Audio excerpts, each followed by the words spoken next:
Welcome back on capital news Delhi. चलिए देखते हैं दिल्ली की 25 फटाफट बड़ी खबरें। साथ ही डेली खबरों से अपडेट रहने के लिए चैनल को सब्सक्राइब करने के साथ वीडियो को लाइक करें। जनता की मांग पर दिल्ली में नया बस रूट शुरू। ढीचाऊ कला से आईएसबीटी तक मिलेगी सेवा। दिल्ली की परिवहन व्यवस्था को बेहतर करने के लिए दिल्ली सरकार ने नई पहल शुरू की है, जिसमें जनता की मांग पर नए बस रूट तैयार किए जा रहे हैं। पिछले कुछ माह में यह प्रयोग लगातार चल रहा है। अब ढीचाऊ कला से आनंद विहार के लिए नया बस रूट शुरू किया गया है। जनता ही रोड को हरी झंडी दिखा रही है। परिवहन मंत्री पंकज सिंह का कहना है कि इस व्यवस्था को जारी रखा जाएगा। लोग अपने सुझाव दे सकते हैं, डीटीसी उनका आकलन कराएगी और रूट अनुकूल मिलने पर बगैर देर की सेवा शुरू की जाएगी। दिल्ली की पीएम उदय योजना में फीकी पड़ी लोगों की दिलचस्पी। एमसीडी ने डीडीसी शुल्क घटाने की अपील की। दिल्ली की पीएम उदय योजना में अनधिकृत कॉलोनियों के निवासियों की रुचि कम दिख रही है। अप्रैल से अब तक 50 से भी कम आवेदन आए हैं। एमसीडी ने डीडीए से नियमितीकरण शुल्क घटाने की मांग की है, क्योंकि उच्च शुल्क को कम आवेदनों का मुख्य कारण माना जा रहा है। FSSAI का बड़ा एक्शन। भ्रामक दावों पर 8 कंपनियों को नोटिस। उपभोक्ताओं को गुमराह करने का आरोप। भारतीय खाद्य सुरक्षा एवं मानक प्राधिकरण ने खाने की वस्तु बनाने वाली 8 कंपनियों को रविवार को नोटिस जारी किए। इन कंपनियों पर ब्रांड नाम, ट्रैक नाम और उत्पाद से जुड़े भ्रामक दावे कर उपभोक्ताओं को गुमराह का आरोप है। यह कार्रवाई खाद्य सुरक्षा एवं मानक कानून के तहत की गई है।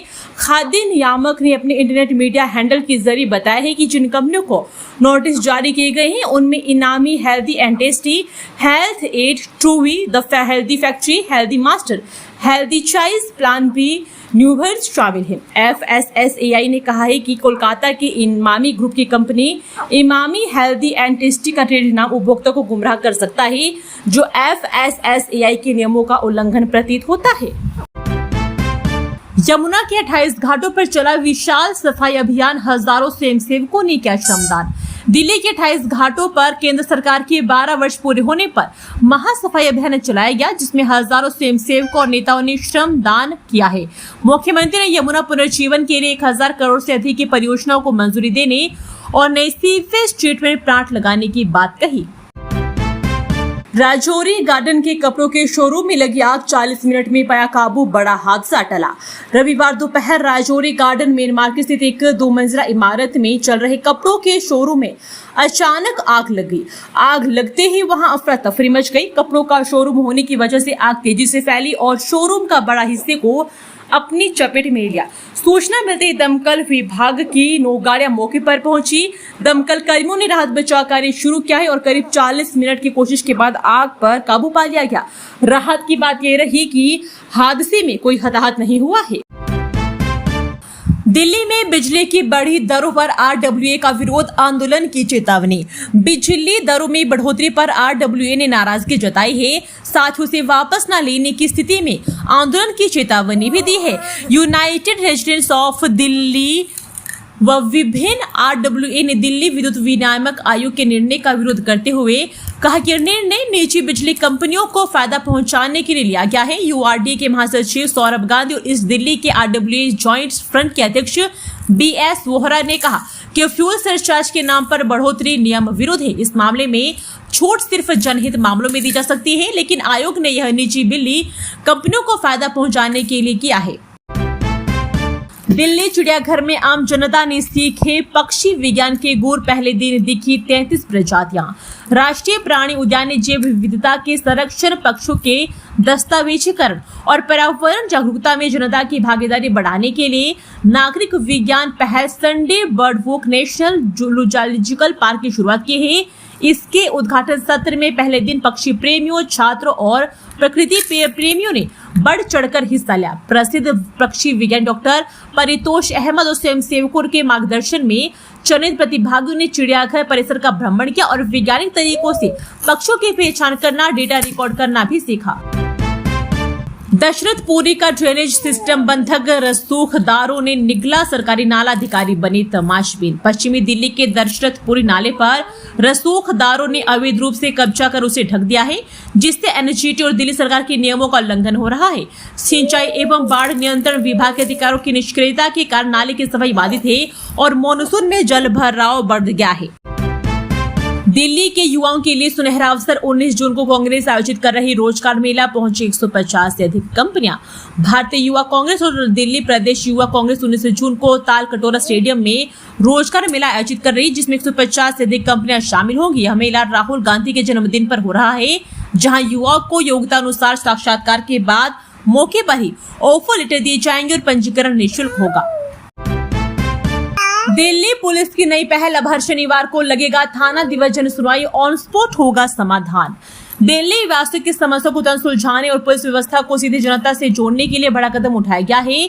दिल्ली के उपराज्यपाल तरनजीत सिंह संधू के निर्देश पर पुलिस आयुक्त सतीश गोलछा ने एक व्यापक सर्कुलर जारी किया है, जिसके तहत अब दिल्ली के सभी 195 थानों में हर शनिवार को थाना दिवस जन सुनवाई का आयोजन किया जाएगा। ये व्यवस्था आने वाले हफ्ते से भी सभी थानों में नियमित रूप से लागू कर दी जाएगी।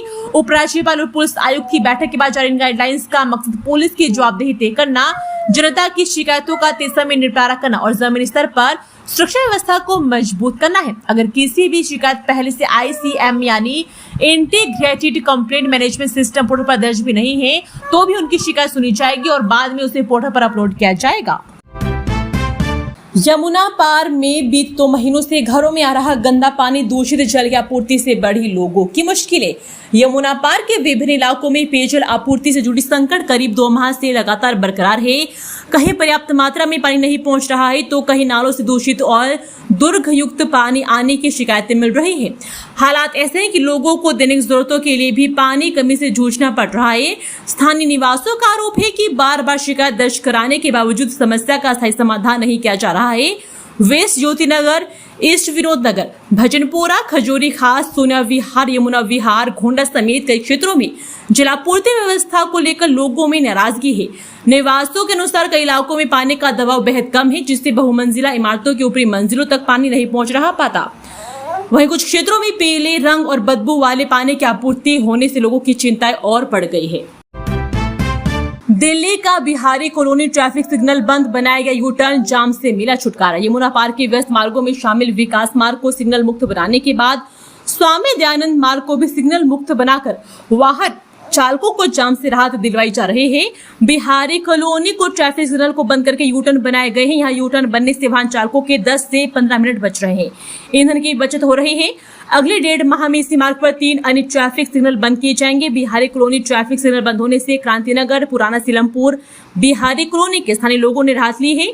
स्वामी दयानंद मार्ग शाहदरा GT रोड को आनंद विहार मार्ग से जोड़ता है। इस मार्ग पर बिहारी कॉलोनी, ईस्ट आजाद नगर, स्वर्ण सिनेमा और विश्वास नगर में ट्रैफिक सिग्नल है। ट्रैफिक सिग्नल के बीच की दूरी भी ज्यादा नहीं है। IGI एयरपोर्ट पर मॉकड्रिल, CISF और मेडिकल टीम ने परखी अपनी तैयारियां। IGI एयरपोर्ट पर किसी भी संभावित आगजनी की घटना से निपटने और यात्रियों की सुरक्षा सुनिश्चित करने के लिए एक फायर इंसिडेंट मॉक एक्सरसाइज का आयोजन किया गया। यह अभ्यास कमांडेंट रवीश कुमार सिंह की सीधी देखरेख में संपूर्ण हुआ। इस विशेष अभ्यास में CISF के जवानों के साथ एयरपोर्ट की मेडिकल टीम और किसान बचाव एवं अग्निशमन के दस्ते ने सक्रिय रूप से भाग लिया। मॉकड्रिल के दौरान तय मानक संचालन प्रक्रिया के अनुसार संकट की स्थिति में सभी एजेंसियों के बीच आपसी तालमेल, प्रभावित क्षेत्र में सुरक्षित निकासी, बचाव अभियान और घायलों के त्वरित इलाज की प्रक्रियाओं का कड़ा अभ्यास किया गया। 35 साल बाद संवरेगा दिल्ली का ऐतिहासिक कश्मीरी गेट, सुरक्षित रहेंगे 1857 की क्रांति के निशान। ऐतिहासिक कश्मीरी गेट पर 35 साल बाद बड़े स्तर पर संरक्षण कार्य शुरू हुआ है, जिसे जुलाई के अंत तक पूरा कर लिया जाएगा। भारतीय पुरातत्व सर्वेक्षण ने इस मार्ग पर 1857 की क्रांति के समय के उन निशानों से छेड़छाड़ नहीं करने का फैसला किया है, जो उस क्रांति के दौरान गोलों के दागे जाने से बने थे। इन निशानों को पूरी तरह सुरक्षित रखा जाएगा। ASI इन निशानों के आसपास और गेट के सामने के भाग को जरूर मजबूत देगी, ताकि यह दरवाजा लंबे समय तक मजबूत रह सके। तोप के गोलों के निशान गेट के पीछे के भाग में ही, यही उन पर अंग्रेज अधिकारियों के नाम भी लिखे गए हैं, जिन्हें क्रांतिकारी सैनिकों ने यहाँ मार दिया था। ASI यहाँ सूचना पट भी लगाने जा रहा है। दिल्ली में हर तीसरा बुजुर्ग दुर्व्यवहार का शिकार, 6 लाख वरिष्ठ नागरिक प्रभावित। भारत सहित पूरे विश्व में बुजुर्गों की जनसंख्या जैसे जैसे बढ़ रही है, वैसे वैसे उनके साथ दुर्व्यवहार के मामले बढ़ते जा रहे हैं। आंकड़े बताते हैं कि बुजुर्गों के प्रति दुर्व्यवहार और उपेक्षा दिल्ली से लेकर पूरी दुनिया में एक गंभीर सामाजिक चुनौती बन चुकी है। विश्व स्वास्थ्य संगठन, संयुक्त राष्ट्र और हेल्प एज इंडिया के अध्ययनों में सामने आया है कि बुजुर्ग न केवल परिवार के भीतर बल्कि समाज के विभिन्न स्तरों पर दुर्व्यवहार और सुरक्षा सुरक्षा का सामना कर रहे हैं। दिल्ली से लेकर पूरे देश और विश्व स्तर पर यह समस्या चिंता का विषय बनी हुई है। विश्व विरुद्ध दुर्व्यवहार जागरूकता दिवस इस बात की याद दिलाता है कि किसी भी समाज की वास्तविक संवेदनशीलता का पैमाना इसी बात से तय होता है कि वे अपने बुजुर्गों के साथ कैसा व्यवहार करता है। 18 दिन में चार्जशीट, 28 दिन में फैसला। दिल्ली पुलिस ने पेश की त्वरित न्याय की मिसाल। उत्तरी जिले की सराय रोहिला थाना पुलिस की टीम ने वाहन चोरी के मामले में गिरफ्तार किए गए आरोपित के खिलाफ चल रही जांच में त्वरित कार्रवाई कर 28 दिन में कोर्ट में सजा दिलवाई है। पुलिस टीम 18 दिन में कोर्ट में चार्जशीट दाखिल की, जिसके बाद आरोपित को 2 महीने की कैद और 500 रुपए का जुर्माना और जुर्माना न भरने पर 10 दिन की अतिरिक्त कैद की सजा सुनाई है। उपायुक्त राजा बांठा के मुताबिक 14 मई को सराय रोहिला थाने में स्कूटी चोरी की शिकायत दर्ज हुई थी। पुलिस ने घटना के 24 घंटे के भीतर आरोपित सागर शर्मा को गिरफ्तार कर उसकी निशानदेही पर स्कूटी और अलग अलग इलाकों में चोरी किए गए 6 मोबाइल फोन बरामद किए हैं। आरोपित नशे का आदी था और इसीलिए वारदात को अंजाम देकर नशे की जरूरत पूरी करता था। इस मामले में पुलिस ने 2 जून को चार्जशीट दाखिल की और 12 जून को सुनवाई के दौरान 30 हजारी कोर्ट ने आरोपित को दोषी ठहराते हुए सजा सुनाई। यात्री से जब्त किया गया सोना लौटाए कस्टमर विभाग, दिल्ली हाईकोर्ट का आदेश। दिल्ली हाईकोर्ट ने एयरपोर्ट पर जब्त किए गए सोने की एक यात्री को तत्काल वापस करने का आदेश दिया है। अदालत ने रिकॉर्ड पर लिया कि जब्त किया गया सोना वापस करने का आदेश अपील में पहले ही दिया गया था और पुनरीक्षण याचिका में भी निर्णय को सही ठहराया गया था। अदालत ने कहा कि कस्टम विभाग को संबंधित सोने की चीजें शर्तों को पूरा करने के बाद याचिकाकर्ता को तुरंत वापस कर देगी।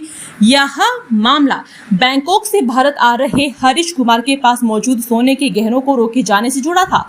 न्यायमूर्ति नितिन वासुदेव सांबरे व न्यायमूर्ति अजय दिग्पोल की पीठ ने कहा कि 27 जून 2025 के एक आदेश के तहत याची को राहत दी जा चुकी है और रिवीजन अथॉरिटी ने भी 5 मार्च 2026 के आदेश से मंजूरी दी है। नीट पेपर लीक केस में सीबीआई को जेल में कैद 3 आरोपितों से पूछताछ की मंजूरी, पता चलेगा साजिश के पीछे कौन। नीट पेपर लीक मामले में जेल में बंद 3 आरोपितों से पूछताछ करने संबंधी सीबीआई की अर्जी को राउस एवेन्यू की मजिस्ट्रेट अदालत ने स्वीकार कर लिया है। सोमवार को ड्यूटी जज सुरेंद्र मोहित सिंह ने आरोपित मनीष संजय वाघमरे, धनंजय निवृत्ति लोखंडे और शुभम मधुकर खैरनार से न्यायिक हिरासत में पूछताछ करने की अनुमति दे दी है। सीबीआई ने अर्जी दाखिल कर न्यायिक हिरासत में पूछताछ करने की अनुमति देने की मांग की थी। सीबीआई ने अर्जी में कहा था कि यह तीनों आरोपी तो मुख्य साजिशकर्ता है। इन्होंने 3 मई को हुई नीट परीक्षा 2026 के प्रश्न पत्र पैसे के बदले लीक करने और उन्हें फैलाने में मदद की थी। बजट में भीषण गर्मी और लू से निपटने के लिए पैसों की भारी कमी, ग्रीन पीस इंडिया की रिपोर्ट में आया सामने। ग्रीन पीस इंडिया की रिपोर्ट के अनुसार केंद्रीय बजट में भीषण गर्मी और लू से निपटने के लिए कोई विशेष वित्तीय योजना नहीं है। सरकारी योजनाओं का अधिकांश बजट अन्य विकास कार्यों में जाता है, जिससे अनुकूल की कई योजनाएं ठप पड़ी है। एमसीडी वार्ड कमेटियों के चुनाव की घोषणा, जल स्थायी समिति गठन में देरी से विकास कार्यों पर पड़ा असर। इस सप्ताह एमसीडी की 12 वार्ड कमेटियों के चुनाव की कभी भी घोषणा हो सकती है। एमसीडी की तरफ से पूर्व में 2 बार इन चुनाव की तारीखों में बदलाव किया गया था, फिर इसे अनिश्चित काल के लिए टाल दिया जाएगा। निगम पदाधिकारी अधिमास खत्म होने का तर्क देकर 15 जून के बाद चुनाव की बात कह रहे हैं। एमसीडी में हर वर्ष वार्ड कमेटी और स्थायी समिति के चेयरमैन व डिप्टी चेयरमैन चुनने का प्राविधान है। एमसीडी के एकीकरण के बाद वर्ष 2023 में चुनाव होने थे, लेकिन आप सरकार के स्थायी समिति की सत्ता न मिलने के डर से इन कमेटियों का गठन नहीं किया गया था, जिसके बाद यह मामला सुप्रीम कोर्ट में भी चला गया था। वर्ष 2024 में इन चुनाव को तत्कालीन आप सरकार की महापौर के आदेश के खिलाफ जाकर एलजी की मंजूरी से जोन के उपायुक्तों को पीठासीन अधिकारी बनाकर चुनाव कराया था। इस बार कई पार्षदों को अपनी बारी आने पर वार्ड कमेटियों के चेयरमैन और डिप्टी चेयरमैन बनने की आस है। तुगलकाबाद आगजनी की 3 आरोपितों पर लगेगा मकूका, एविल इंजेक्शन की तस्करी बने 3 मौतों की वजह। तुगलकाबाद एक्सटेंशन में 12 जून को आग लगने की घटना में गिरफ्तार 3 नाबालिग आरोपितों निरंजन, राजकुमार व सरिता को कोर्ट में पेश किया, जहां से उन्हें 4 दिन की पुलिस हिरासत में भेज दिया गया। पुलिस आरोपितों पर मकूका लगाने की तैयारी भी कर रही है। आरोपित संगठित गिरोह के तौर पर नशे के कारोबार के साथ ही अन्य गैरकानूनी गतिविधियों में लिप्त थे। आरोपितों से अब पूरे नेटवर्क का पता लगाने के लिए पूछताछ की जा रही है। एविल वायल के साथ नींद की गोलियां छिपाकर ई रिक्शा चालकों नाबालिगों को गोली गली भिगवाते थे। एविल इंजेक्शन के 400 वायल की एक पेटी आरोपितों ने तुगलकाबाद गली नंबर 1 में उक्त इमारत में रहने वाले दीपक को दी थी।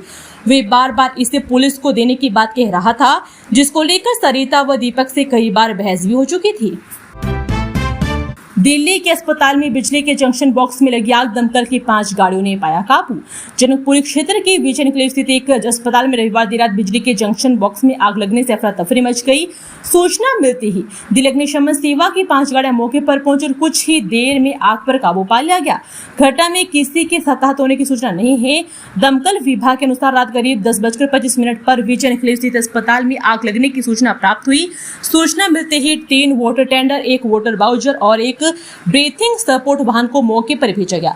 अग्निशमन अधिकारी रामजी लाल, स्टेशन अधिकारी राजेंद्र और एटीओ रविनाथ के नेतृत्व में राहत एवं बचाव कार्य शुरू किया गया। जांच में पता चला कि अस्पताल के भूतल पर स्थित इलेक्ट्रिक जंक्शन बॉक्स में आग लगी थी। दमकल कर्मियों ने त्वरित कार्रवाई करते हुए आग को फैलने से नहीं उससे पहले नियंत्रित कर लिया। रात 10:40 पर आग पर पूरी तरह से काबू पाने का संदेश जारी कर दिया गया। दिल्ली के रेलवे स्टेशनों पर पार्किंग को लेकर नया नियम, अब रेल कर्मियों को भी देना होगा चार्ज। राजधानी दिल्ली के रेलवे स्टेशन पर काम करने वाले कर्मियों को पहले अपने 2 पहिया और 4 पहिया कर्मियों को पहले ही खड़ा करने के लिए निःशुल्क सुविधा उपलब्ध होती थी। अब यह सुविधा समाप्त की जा रही है। इसकी शुरुआत हजरत निजामुद्दीन रेलवे स्टेशन से शुरू हो गई है। रेलवे प्रशासन के इस कदम से रेल कर्मियों में रोष है। हजरत निजामुद्दीन रेलवे स्टेशन पर पार्किंग ठेकेदार अब कर्मियों से वाहन खड़ा करने के बदले पैसे की मांग कर रहा है। इसे लेकर कर्मियों व पार्किंग संचालक के बीच अक्सर विवाद हो रहा है। कर्मियों का कहना है कि पहले उनसे पार्किंग शुल्क नहीं लिया जाता था। पिछले कुछ दिनों से संचालक द्वारा पैसे की मांग की जा रही है। इसे लेकर उन्होंने अधिकारियों से शिकायत की, लेकिन कोई समाधान नहीं निकला। अधिकारियों का कहना है कि यह निर्णय मंडल स्तर पर लिया गया है। तुगलकाबाद अग्निकांड, आग लगी फ्लैट पर अब भी पुलिस का ताला, 3 दिन से गलियों में भटक रहे पीड़ित। तुगलकाबाद एक्सटेंशन की गली नंबर 1 स्थित जिस इमारत में 3 दिन पहले आग लगी थी, उस पर अब भी पुलिस का ताला जड़ा है।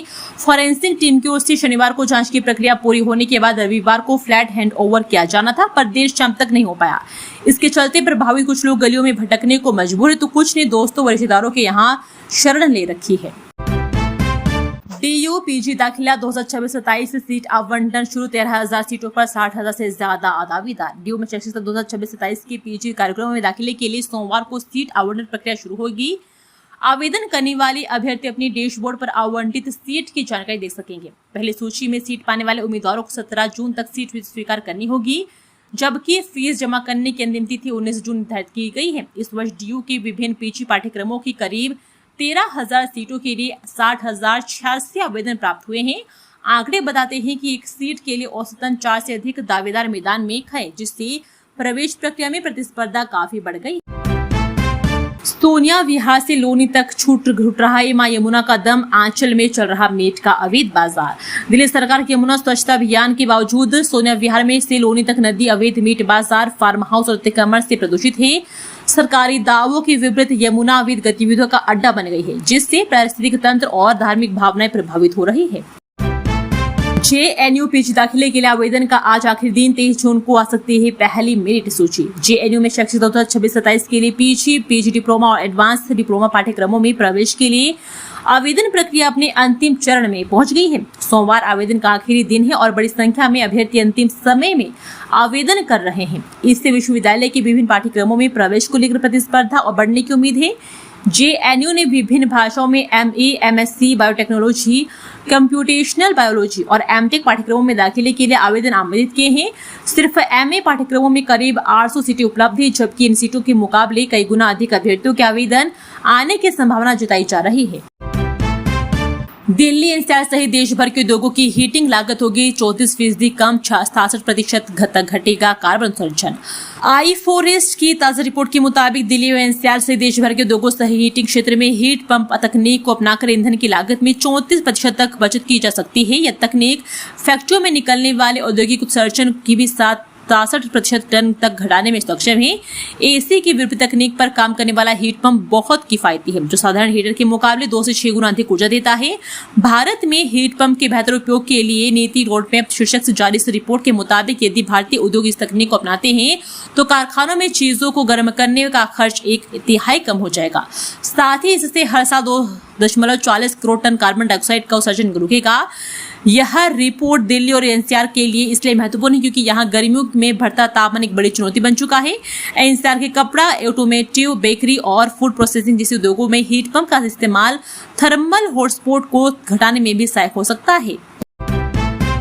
निजी स्कूलों में भी लागू होगी child care leave. Delhi high court ने माना शिक्षिकाओं का अधिकार। कामकाजी महिलाओं के हक में एक बहुत बड़ा और ऐतिहासिक फैसला सुनाते हुए दिल्ली हाईकोर्ट ने कहा कि अब निजी स्कूलों में पढ़ाने वाले महिला शिक्षकों को भी सरकारी स्कूलों की तरह चाइल्ड केयर लीव पाने की हकदार होगी। महिला शिक्षकों के चाइल्ड केयर लीव का रास्ता खोलते हुए मुख्य न्यायाधीश देवेंद्र कुमार उपाध्याय व न्यायमूर्ति तेजस कारा की पीठ ने आदेश दिया है कि सरकारी ही नहीं निजी स्कूलों में पढ़ा रहे शिक्षक भी अपने बच्चों की देखभाल के लिए अवकाश पाने के हकदार है। पीठ ने कहा कि सीसीएल एक खास तरह की छुट्टी जो बच्चे के विकास के लिए दी जाती है। एक शिक्षिका की अपील याचिका पर निर्णय सुनाते हुए हाईकोर्ट ने एकल पीठ के निर्णय को रद्द कर दिया। एकल पीठ ने निजी स्कूल की शिक्षिका को सीसीएल को उसका अधिकार मानने से इनकार कर दिया था। हालांकि मुख्य न्यायाधीश की अध्यक्षता वाली पीठ ने कहा कि संविधान के अनुच्छेद 21 के तहत प्रत्येक कर्मी को अपने बच्चे की देखभाल के लिए विशेष श्रेणी में दिए जाने वाले इस अवकाश को प्राप्त करने का अधिकार है। इसे संस्थान खारिज नहीं कर सकता। खासतौर पर शिक्षण के क्षेत्र में यह अधिकार सरकारी स्कूलों के बराबर मान्यता रखता है। दोस्तों, वीडियो पसंद आया तो वीडियो को लाइक एवं चैनल को सब्सक्राइब कीजिए और कमेंट करके बताइए कि आप दिल्ली के किस जगह से इस वीडियो को देख रहे हैं। जय हिंद, वंदे मातरम।